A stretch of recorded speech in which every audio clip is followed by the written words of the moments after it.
Baik, sebelumnya perkenalkan nama saya Salsabila. Jadi di sini saya akan menjelaskan analisis kami untuk poin pertama, yaitu mengenai pemilihan jenis media pembelajaran yang tepat beserta alasannya. Untuk materi teori menggambar ragam hias di kelas 7 SMP, kami memilih kombinasi media berupa slide PowerPoint, video pendek edukatif, dan lembar observasi sederhana. Alasan kami memilih jenis media ini adalah karena materi ragam hias bersifat visual dan kontekstual, sehingga sangat penting bagi siswa untuk melihat contoh konkret secara langsung. Slide PowerPoint kami anggap efektif untuk menyampaikan gambar-gambar ragam hias dengan urutan yang sistematis. Video pendek digunakan untuk memperlihatkan proses menggambar secara nyata agar siswa tidak hanya paham secara teori, tapi juga membayangkan langkah-langkahnya. Sedangkan lembar observasi berfungsi untuk mengarahkan perhatian siswa agar lebih fokus saat menyimak video, sekaligus melatih mereka dalam menganalisis unsur-unsur seni yang ditampilkan. Jadi, pemilihan media ini mempertimbangkan tujuan pembelajaran, karakteristik siswa, dan juga keterbatasan waktu di kelas. Kami ingin pembelajaran tidak hanya informatif, tapi juga interaktif dan bermakna. Saya Dimas Febrianto, saya akan membacakan analisis media, kelebihan dan kelemahan media. Untuk media visual digital, kelebihannya menarik perhatian siswa, dapat membuat banyak contoh ragam hias dari berbagai daerah, memudahkan penjelasan visual dan verbal. Untuk kelemahannya bergantung pada ketersediaan listrik dan LCD, kurang efektif jika ruangan terang atau alat bermasalah. Untuk media cetak, kelebihannya bisa dipegang langsung oleh siswa, membantu pengamatan detail lebih fokus, tidak ketergantungan oleh listrik. Dan kelemahannya terbatas jumlah dan variasi, membutuhkan biaya cetak lebih jika jumlah siswa banyak. Untuk nomor 3, kesesuaian media dengan karakteristik siswa. Media cukup sesuai untuk siswa SMP. Visualnya menarik, narasi jelas, durasinya singkat. Sifat animasinya cocok untuk usia remaja yang butuh stimulus visual kuat.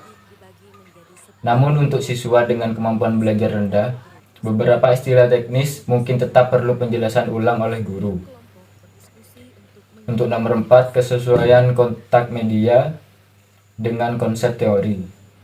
Konten sangat sesuai dengan teori seni rupa terapan menurut kurikulum SMP.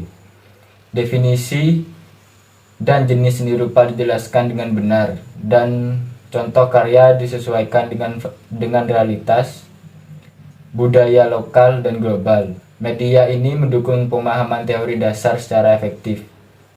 Selanjutnya ada prinsip pemilihan media. Yang pertama, relevansi terhadap tujuan pembelajaran. Media harus secara langsung mendukung capaian pembelajaran yang telah ditetapkan. Mengapa? Karena pemilihan media yang tidak relevan bisa mengalihkan fokus siswa dari inti materi. Misalnya, penggunaan film hiburan untuk menjelaskan materi sejarah mungkin menarik, tetapi kurang fokus jika tidak dikaitkan secara jelas dengan materi ajar. Oleh karena itu, media perlu dipilih secara selektif dan tepat sasaran.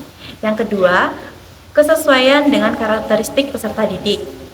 Media harus memperhatikan aspek usia, tingkat perkembangan kognitif, minat, latar belakang sosial budaya, dan gaya belajar siswa.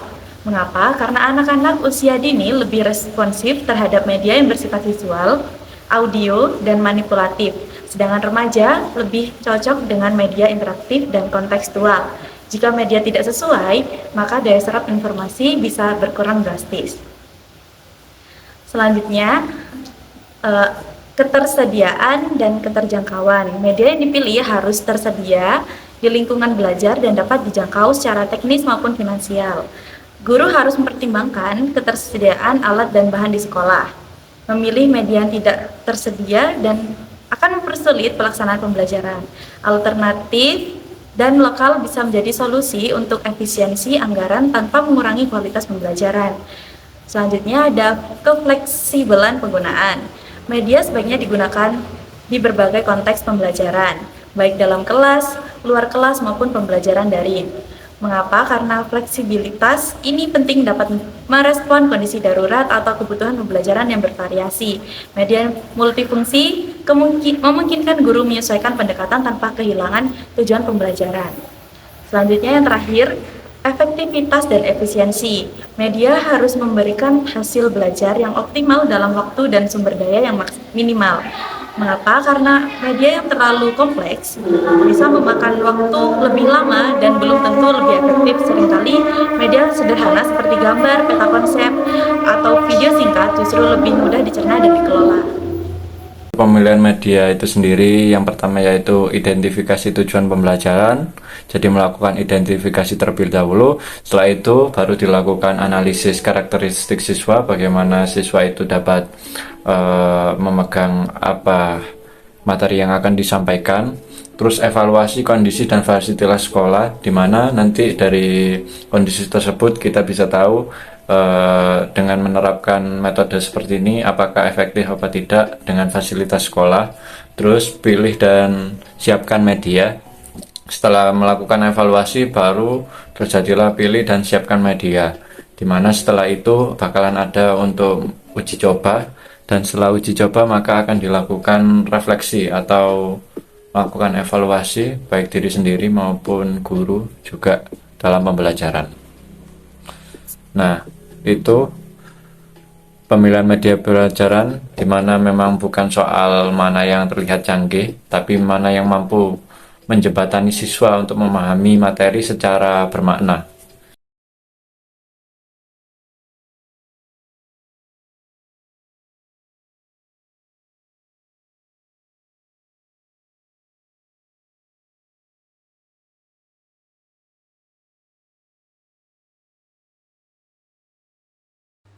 Berikutnya, saya akan mempresentasikan bagian nomor 1 dan nomor 2 dari lembar analisis media pembelajaran.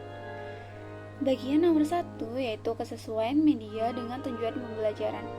Untuk poin pertama ini, kami menilai bahwa media video yang digunakan dalam pembelajaran ini sudah sesuai dengan tujuan pembelajaran, yaitu memperkenalkan pengertian, jenis, dan fungsi dari seni rupa terapan.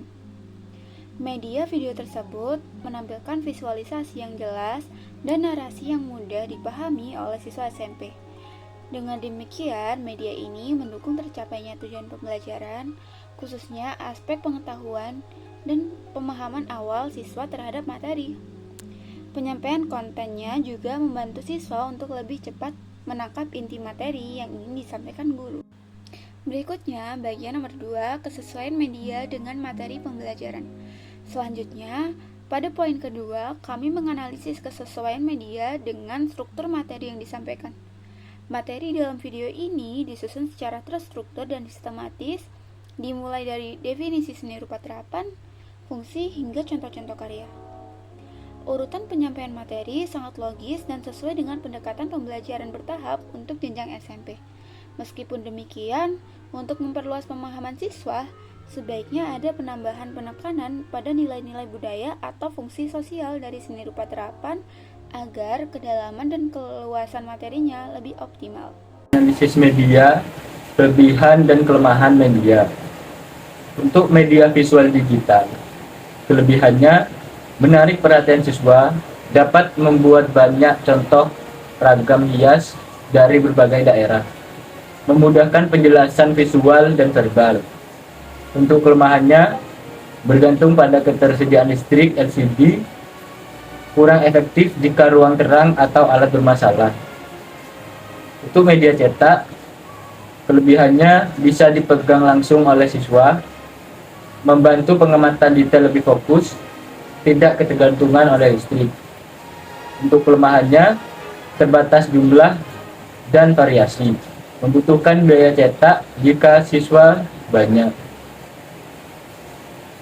Untuk nomor 3, kesesuaian media dengan karakteristik siswa. Media cukup sesuai untuk siswa SMP, visualnya menarik, narasi jelas, durasi singkat, sifat animatifnya cocok untuk usia remaja yang butuh stimulus visual kuat. Namun, untuk siswa dengan kemampuan belajar rendah, beberapa istilah teknis mungkin tetap perlu penjelasan ulang oleh guru. Untuk nomor 4, kesesuaian konten media dengan konsep teori. Konten sangat sesuai dengan teori seni rupa terapan menurut kurikulum SMP. Definisi dan jenis seni rupa dijelaskan dengan benar, dan contoh karya disesuaikan dengan realitas budaya lokal dan global. Media ini mendukung pemahaman teori dasar secara efektif. 5. Kesesuaian media dengan gaya belajar siswa. Media video yang dianalisis memiliki karakteristik yang mendukung gaya belajar visual dan auditory. Penggunaan elemen visual seperti gambar, ilustrasi, dan animasi mampu membantu siswa dengan kecenderungan visual dalam memahami konsep secara konkret dan menarik. Selain itu, narasi yang menyertai video memberikan stimulus auditori yang efektif bagi siswa yang lebih mudah menangkap informasi melalui pendengaran. Namun demikian, untuk siswa dengan gaya belajar kinestetik, media ini masih memerlukan penguatan. Gaya belajar kinestetik menuntut adanya pengalaman langsung, eksplorasi fisik, atau manipulasi objek nyata. Oleh karena itu, agar media ini menjangkau seluruh tipe gaya belajar, perlu seperti simulasi, eksperimen, maupun praktek langsung yang memungkinkan siswa terlibat secara aktif dalam proses pembelajaran. Dengan mengakomodasikan berbagai gaya belajar, media ini dapat menjadi alat bantu pembelajaran yang lebih inklusif, tidak hanya sebagai sarana transfer pengetahuan, tetapi juga sebagai pemantik partisipasi aktif siswa di kelas. 6. Saran-saran terkait media yang dianalisis. Agar efektivitas media video ini semakin maksimal, beberapa saran pengembangan sebagai berikut. Yang pertama, penambahan pernyataan reflektif dan kuis interaktif. Di video, sebaiknya ditambahkan sesi pertanyaan reflektif dan kuis interaktif. Hal ini berguna untuk mendorong siswa melakukan evaluasi diri terhadap pemahaman mereka, serta memperkuat keterlibatan dan daya ingat terhadap materi. Kuis interaktif juga dapat digunakan sebagai alat asesmen formatif yang menyenangkan. Yang kedua, memperluas variasi contoh karya. Saat ini, visualisasi contoh karya dalam video masih terbatas. Akan lebih baik jika contoh karya yang ditampilkan berasal dari berbagai daerah di Indonesia. Dengan demikian, siswa tidak hanya memahami materi pembelajaran, tetapi juga mendapatkan wawasan tentang keberagaman budaya dan kekayaan seni Nusantara. Ini sekaligus dapat menanamkan nilai-nilai multikulturalisme dalam pembelajaran. Selanjutnya, yang terakhir, peran guru sebagai fasilitator. Pemanfaatan video sebaiknya tidak dilakukan secara pasif. Guru memiliki peran penting dalam mendampingi proses pembelajaran dengan media ini.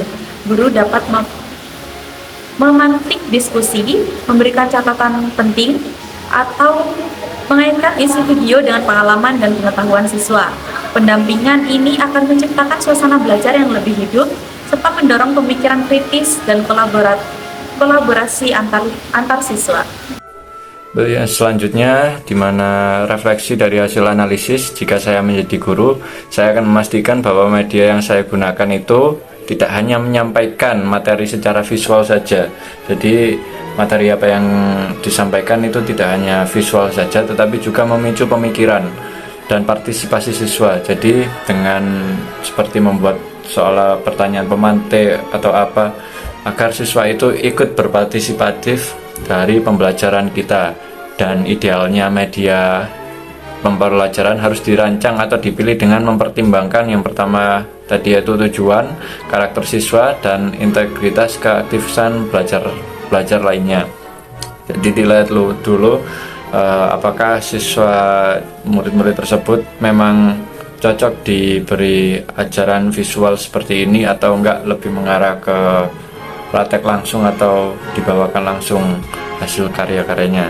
Nah, dengan mempertimbangkan itu pasti akan membuat suatu dukungan di mana saya akan pastinya membuat video dengan diskusi, praktek langsung, dan refleksi agar pembelajaran lebih menyeluruh. Jadi akan memudahkan siswa untuk lebih paham lagi tentang apa yang dipelajari. Ya, mungkin sekian presentasi dari kelompok kami. Kurang lebihnya mohon maaf. Wassalamualaikum warahmatullahi wabarakatuh.